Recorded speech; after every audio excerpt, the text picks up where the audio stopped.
question a lot, and that is, do you need a license for an offshore crypto exchange? And the answer is no, okay, with some caveats to it.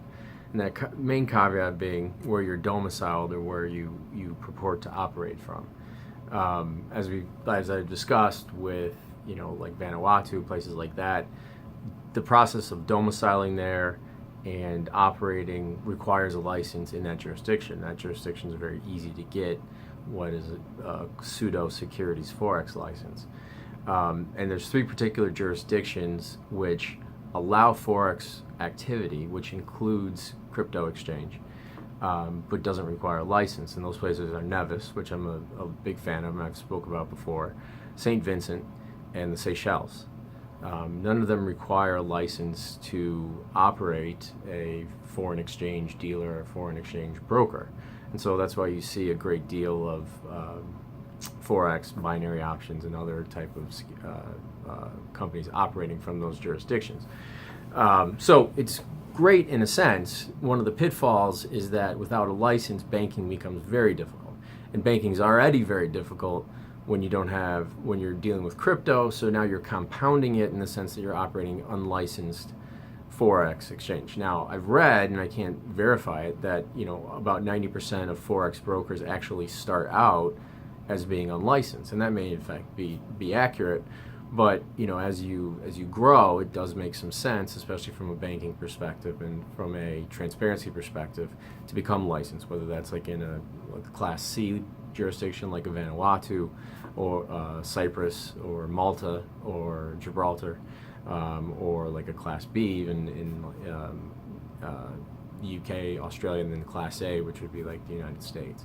So it's an interesting thing, and so you can operate without the license, but you still have to be careful with respect to the jurisdictions in which you're operating, right? So, and that's particularly germane to the United States, right? So if you're going to operate a crypto exchange based in one of these three locales that don't require any particular licensure, you have to be sure that you've got the requisite licensure in the United States, right? And if that entails, if you're dealing with fiat, having a money transmitter license. If you're not dealing with fiat, at a minimum being a money service business. And so the money service business registration, which I've also spoke about before, requires you to register with FinCEN and implicates and triggers all your AML, KYC, Bank Secrecy Act compliance, and the whole scheme, which you may be doing anyway, right? And it's good practice to do anyway.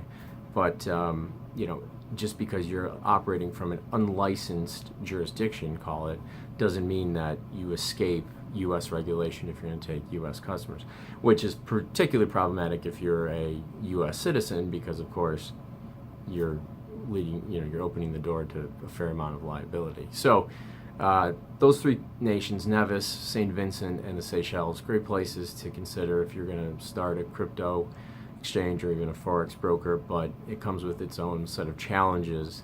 And when you look at the ability to get licenses in places like Vanuatu especially, for the cost versus the problems that you encounter, it may not be the best place, but it is entirely legal and legitimate to operate from those locales. So hit me up, tracyfirm.com, at@tracyfirm.com is my email, and I'll talk to you soon.